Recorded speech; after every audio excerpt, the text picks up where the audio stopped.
श्री शिवाय नमस्तुभ्यम दोस्तों।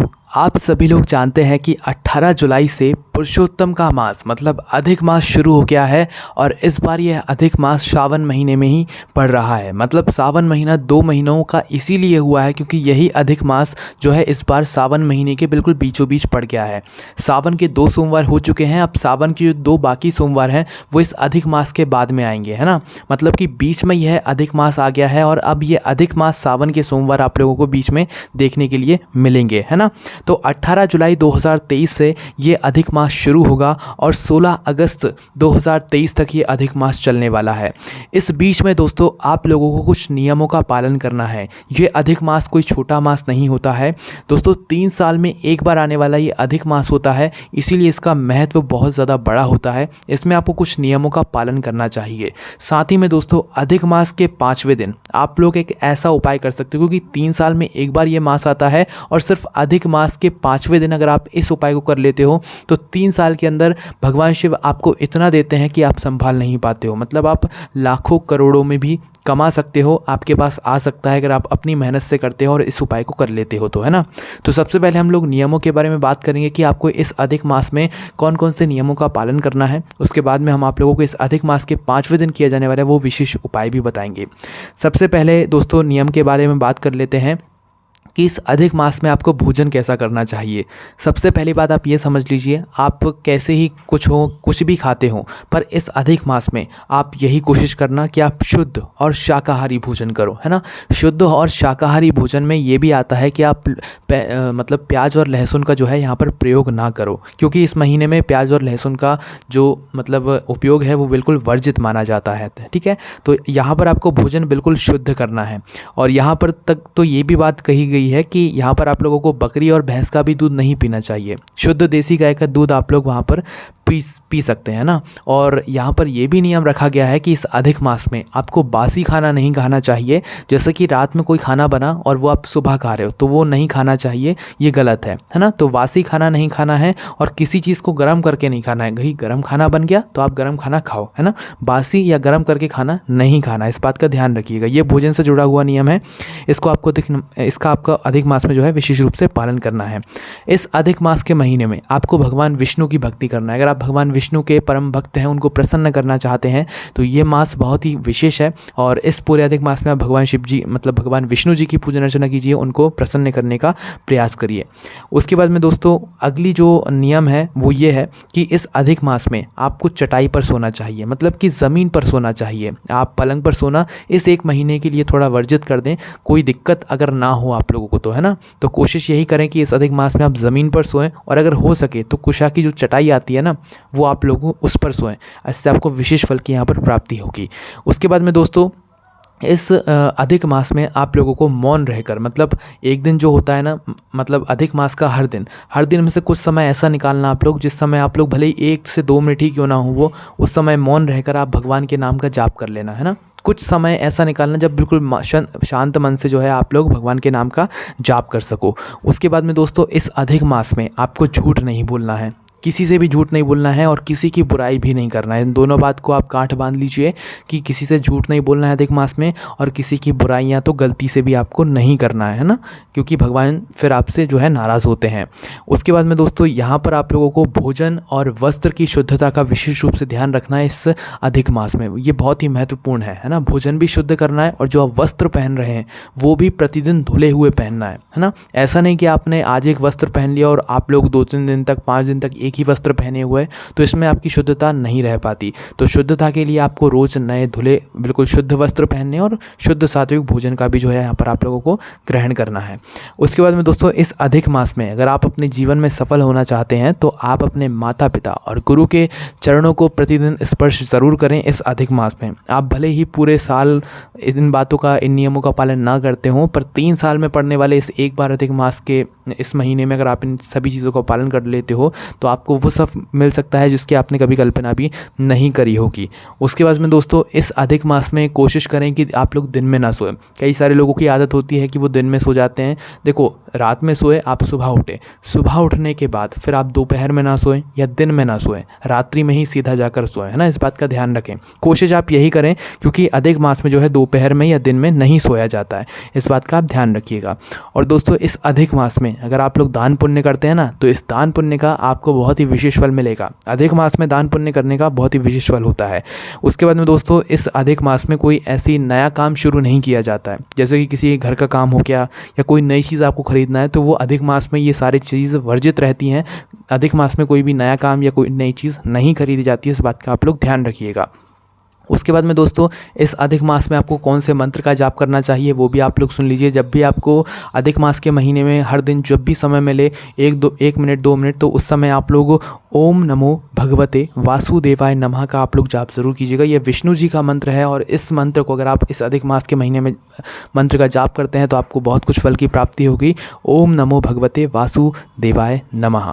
उसके बाद में दोस्तों इस अधिक मास में पालन करने वाले कुछ और ऐसे नियम हैं जिनके बारे में शायद आप लोगों को नहीं पता है, वो नियम भी आप लोग सुन लीजिए। इसके बाद में फिर हम आपको इस अधिक मास की 5वें दिन पंचमी तिथि को किया जाने वाले वो विशेष उपाय बताएंगे, जिस उपाय को करने से 3 साल में आप लखपति या करोड़पति ज़रूर बन जाएंगे अपनी मेहनत के बलबूते पर, है ना।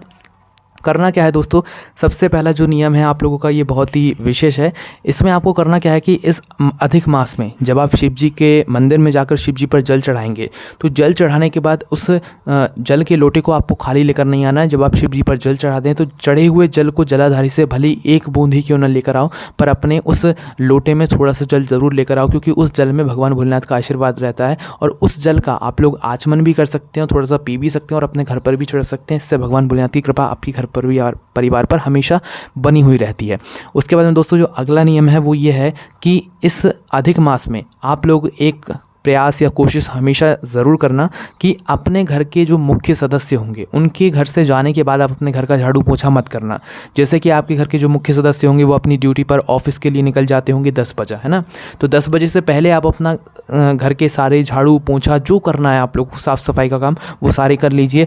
उनके जाने के बाद आप कोई भी झाड़ू ना लगाएं, कोई भी पोछा ना लगाएं। ये आप नियम बना लीजिए मात्र इस अधिक मास में। ये बहुत ज़रूरी होता है, ये नियम रहते हैं। वैसे तो हमें पूरे सारे नियमों का पालन करना चाहिए, ठीक है। अपने घर से जो है किसी सदस्य के जाने के बाद कभी भी झाड़ू पोछा आप लोगों को नहीं करना चाहिए। उनके रहते ही आप लोग झाड़ू पोछा कर लो, अपना नहा धो सब पहले ही कर लो, है ना। और इस अधिक मास में आप लोग एक नियम ज़रूर बना लो कि प्रातःकाल, वैसे तो हमें ब्रह्म मुहूर्त में उठकर नहाना चाहिए इस अधिक मास में, है ना। ब्रह्म मुहूर्त में उठकर स्नान करके भगवान विष्णु की पूजा करके, भगवान शिव जी की पूजा करके, क्योंकि सावन का अधिक मास है, बहुत ही विशेष और महासंयोग है, तो आप ब्रह्म मुहूर्त में उठकर जो है आप लोग स्नान ज़रूर कर लिया करो। अब कई सारे माताओं बहनों के ये भी प्रश्न रहते हैं कि हमें तो बाद में काम करना रहता है, हम वापस में धूल में हो जाते हैं या गंदे हो जाते हैं। तो भाई देखो, अगर आप अखंड सौभाग्यवती भवा रहना चाहती हैं तो आप लोगों को रोज़ इस मतलब अधिक मास के महीने में रोज़ प्रातःकाल सुबह सुबह जितना जल्दी हो सके स्नान कर लेना चाहिए। स्नान करने के बाद ही आपको झाड़ू पोछा जो आप करना चाहें, बर्तन वगैरह, वो करना चाहिए, है ना। पहले उठकर स्नान करना चाहिए। इस अधिक मास में मात्र ये नियम बना लो, कुछ नहीं करना, पहले उठकर स्नान करना है, फिर उसके बाद आपको बाकी काम करना है। फिर अगर आप लोग थक जाते हैं, आपका मतलब धूल में हो जाते हैं या आप गंदे हो जाते हैं, तो आप वापस से नहा लीजिए। पर इस अधिक मास में एक सुबह सुबह नहाने का नियम बना लीजिए, ये बहुत ज़्यादा ज़रूरी है। उसके बाद में दोस्तों आप जिस झाड़ू से अपने घर में पूरे में झाड़ू लगाते हैं, साफ़ सफाई करते हैं, उस झाड़ू को आपको इन 3 जगहों पर भूलकर भी नहीं रखना चाहिए। और कहाँ पर रखना चाहिए वो भी हम आप लोगों को यहाँ पर बता देते हैं। दोस्तों कभी भी आप लोगों को झाड़ू को ऐसे कमरे में नहीं रखना चाहिए जहाँ पर आप सभी लोग आराम करते हों, पति पत्नी सोते हों, नहीं तो आपके घर में प्रेम नहीं बढ़ता है। दूसरी जो जगह है वो जगह है जहाँ पर आपके घर के मेहमान आकर बैठते हों, है ना। तो उस जगह पर भी आपको कभी भी अपने उस झाड़ू को नहीं रखना चाहिए, वरना सास बहू में कभी भी प्रेम नहीं बढ़ता है। तीसरा स्थान है दोस्तों रसोई घर। रसोई घर में कभी भी आपको अपने झाड़ू को नहीं रखना चाहिए, नहीं तो आपके घर के जो बच्चे होंगे वो उनके अंदर क्रोध पड़ेगा और वो गलत संगत में जो है यहाँ पर जा सकते हैं। उसके बाद दोस्तों झाड़ू को आपको कहाँ पर रखना चाहिए, इसका भी जो है आप लोगों को अधिक मास में पालन करना है कि झाड़ू को आपको हमेशा कोशिश ये करना है कि छुपा कर रखना है, कि बाहर वाले की नज़र या आपकी नज़र या निकलते जाते आपकी ही नज़र उस झाड़ू पर ना पड़े, है ना। तो ऐसी जगह आपको अपने घर में झाड़ू को छुपा कर रखना है कि आपकी खुद की नज़र ही बार बार उस झाड़ू पर ना पड़े, है ना। और एक बात का ध्यान रखिएगा कि एक साथ आप लोगों को झाड़ू ऐसी जगह पर रखना है जहाँ पर आपके पाँव की ठोकर भी उस झाड़ू में ना लगे, है ना। कई बार ऐसा भी होता है हम झाड़ू ऐसी जगह पर रख देते हैं जहाँ पर कभी कभी हमारे पैर की जो है ठोकर लग जाती है, पैर की ठोकर भी यहाँ पर नहीं लगना चाहिए, है ना। और जब आप झाड़ू लगाते हैं ना अपने घर में, तो इस बात का ध्यान रखा कीजिए कि आपके झाड़ू लगाते समय आपके उस झाड़ू से आपका पैर नहीं लगना चाहिए। किसी का पैर लगा भी है तो भी उसको पैर पड़ना चाहिए, है ना, क्योंकि झाड़ू में जो है लक्ष्मी माता जो है यहाँ पर एक तरीके से विराजित रहती हैं, यह बात आप सभी लोग जानते हैं। और रात्रि में कभी भी झाड़ू उठाकर झाड़ू नहीं लगाना चाहिए, इस बात का भी आप लोग इस अधिक मास में जो है नियम बना लो, है ना। ये नियम आपको वैसे साल भर लागू होते हैं, पर आप इस अधिक मास में कोशिश करो इन नियमों का पालन करने के लिए। उसके बाद में दोस्तों अगला जो नियम है वो ये है कि 4 बजे से लेकर 7 बजे तक का समय आप लोग इस अधिक मास में रोज़ का देख लो। शाम के 4 बजे से लेकर शाम के 7 बजे का जो समय रहता है ये प्रदोष काल का समय रहता है ना। वैसे तो प्रदोष काल का हम 6 से 7 बजे का मानते हैं, पर एक नियम के अनुसार शाम के 4 बजे से लेकर शाम के 7 बजे तक जो समय रहता है वो प्रदोष काल का समय रहता है। और इसी समय के बीच में भगवान भोलेनाथ जो है भ्रमण के लिए निकलते हैं, लोगों के घर के सामने से गुजरते हैं और जिस घर में भगवान की भक्ति होती है उस घर में जो है भगवान प्रवेश करते हैं। तो इस समय के बीच में भी आप लोगों को क्या क्या नहीं करना चाहिए वो भी आप लोग यहाँ पर सुन लो, है ना। सबसे पहली चीज़, इस समय आपको अपने सभी खिड़की दरवाजे खुले रखना चाहिए। शाम के समय कभी भी आपको अपने घर के दरवाज़ों को बंद नहीं करना चाहिए, ना ही खिड़की बंद करना चाहिए, ना, खुले रखना चाहिए। उसके बाद में दोस्तों शाम के समय 4 से 7 बजे के बीच में आपको कभी भी झाड़ू नहीं लगाना चाहिए।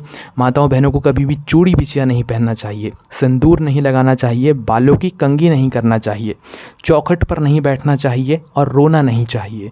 ये सारे नियम हैं दोस्तों, अधिक मास में आप इनका पालन ज़रूर करना, आपको बहुत ही विशेष फल की यहाँ पर प्राप्ति होगी। आपके जीवन में बहुत सारी दुख और समस्याएं तो ऐसे ही छूट जाएंगी अगर आपने इन नियमों का पालन इस अधिक मास में करना शुरू कर दिया, है ना। तो उसके बाद में आप इन नियमों का पालन ज़रूर कीजिएगा। उसके बाद में दोस्तों आप इस अधिक मास में एक नियम और बना लीजिएगा कि आप प्रतिदिन अपने घर के मुख्य द्वार पर एक दीपक ज़रूर लगाया कीजिए, है ना, इस अधिक मास के पहले दिन से ही। और जब तक अधिक मास चलेगा उसमें आप लोग गोलपाती का शुद्ध देसी गाय का घी का दीपक अपने घर के मुख्य द्वार पर ज़रूर लगाएं।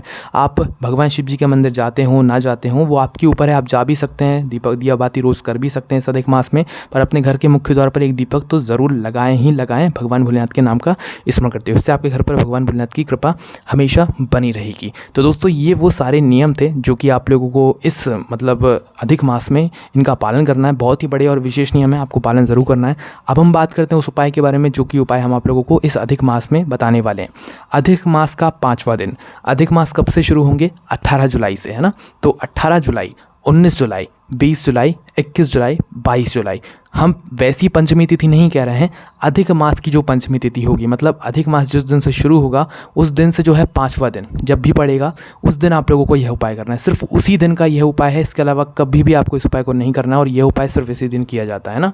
तो आपको कब करना है? 18, 19, 20, 21, 22 जुलाई 2023 को इस अधिक मास के 5वें दिन आप लोगों को यह वाला उपाय करना है। इस उपाय को करने के लिए आपको मतलब प्रातःकाल सुबह सुबह ये उपाय करना है। और इस उपाय को करने के लिए आपको लाना पड़ेगा गन्ने का जूस, है ना। गन्ने का जो रस होता है ना, जो आप गन्ने का रस गर्मियों में पीते हैं, वो गन्ने का रस शुद्ध तरीके से निकलवा कर लाना होगा, है ना। और आपके घर में जो तुलसी जी का क्यारा हो ना उसके पास आ जाना जब भी आप इस उपाय को कर रहे हो। इस उपाय को आपको प्रातःकाल सुबह सुबह ही करना है।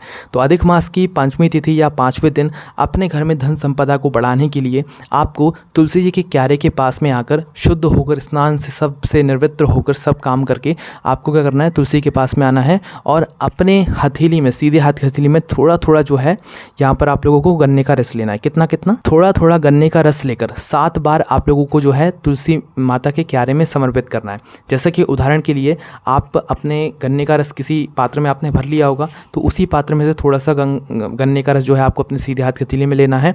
अपना नाम और अपना गोत्र बोलकर, क्या? अपना नाम और अपना गोत्र बोलकर पहली बार जो है आप लोगों को जो है ये गन्ने का रस जो है अपने सीधे हाथ के हथेली में भरकर थोड़ा सा तुलसी के क्यारे में समर्पित कर देना है। एक बार हो गया। फिर यही काम दूसरी बार करना है, यही काम तीसरी बार करना है, चौथी बार, 5वीं बार, 6ठी बार और 7वीं बार, है ना। अपने सीधे हाथ के हथेली में बस वही थोड़ा सा गन्ने का रस लेना है, अपना नाम और अपना गोत्र बोलना है और इसे समर्पित कर देना है कहाँ पर, तुलसी जी के क्यारे में। बस ये आपको काम करना है। 7 बार आप लोगों को जो है थोड़ा थोड़ा गन्ने का रस, नाम और गोत्र बोलकर तुलसी के क्यारे में समर्पित करना है। अपने ही घर के तुलसी के क्यारे में आपको ये उपाय करना है।